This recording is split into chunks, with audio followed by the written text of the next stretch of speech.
Okay, we've got Conley paired up here against Jose Altuve. Similar body styles. Actually, as I look at it, kind of similar initial setups. So let's go ahead and watch them one time through, see what we got, and then we'll break it down a little bit.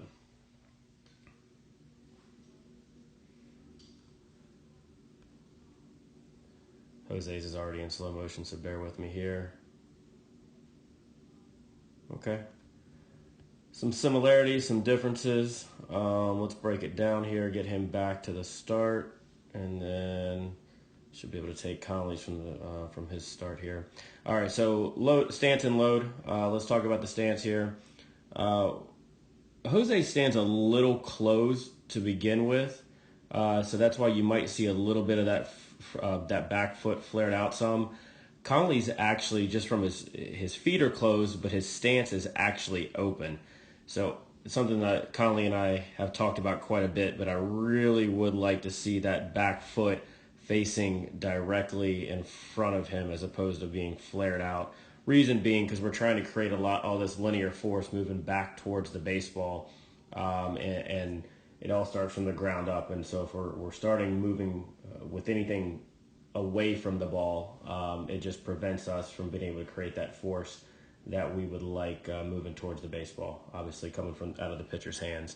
But other than that, overall setup looks good. Let's go ahead and clear these out.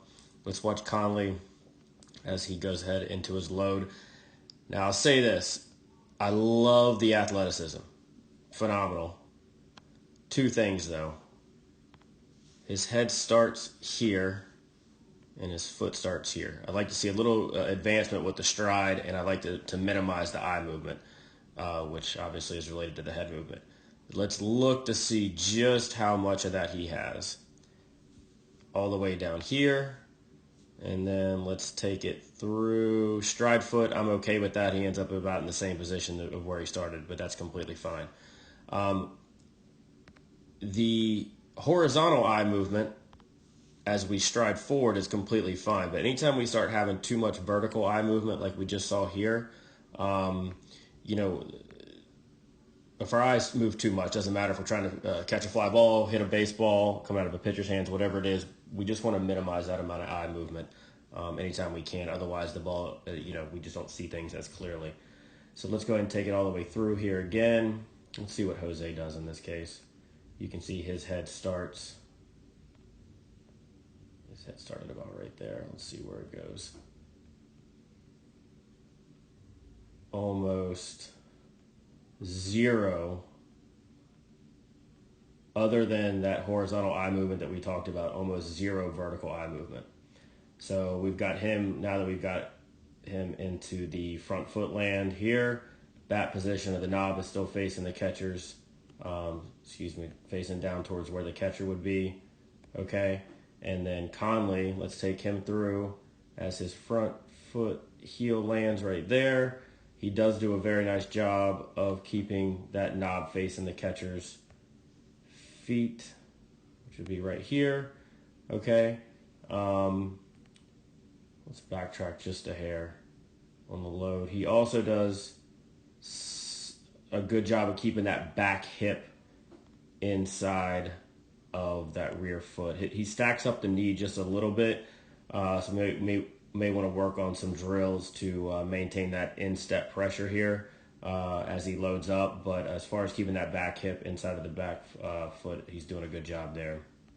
Let's clear these out and take Conley through a little bit more.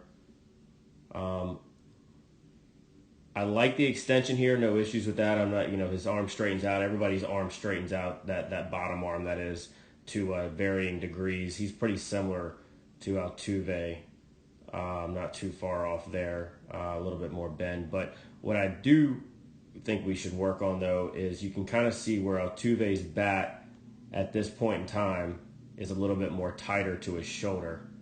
Okay, and then if you go back and look at Conley's as he comes through, there's a big difference in separation.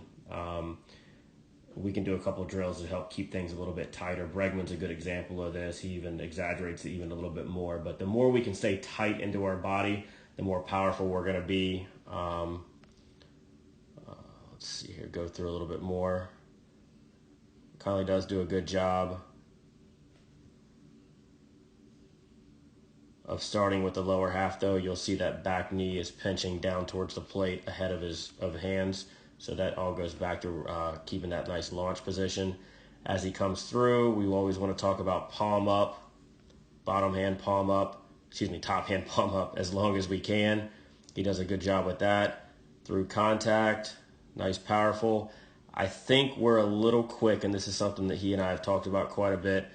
I want that barrel, that palm, to be facing, or keeping it up as long as I can, and keep that path as long as I can down the line. We talk about that inside batter's box line, and the longer we can keep that barrel down that line, longer it'll be in the zone, and the less chance of swinging and missing if we're a little bit out in front of a baseball. So his bat path is he's a little bit in and out of the zone too quick. So we'll work on that. And then if you kind of watch Altuve here in the exact same position, he does exactly what I'm talking about. His palm is still up and his bat is at that angle, as opposed to Conley's over here, already out of the zone. So let's clear those out. Nice. He's a smaller kid, but also a very compact, powerful kid as well. So, the follow through is a product of everything we talked about up to this point. They're both, they kind of come off that front toe. That's completely fine. Not even worried about that once we get past contact. But, keeping that barrel in the zone a little bit longer, the other things that we talked about, we'll keep at it in practice and work on some drill work to keep reinforcing those things. Great work, though, Conley. Good job, buddy.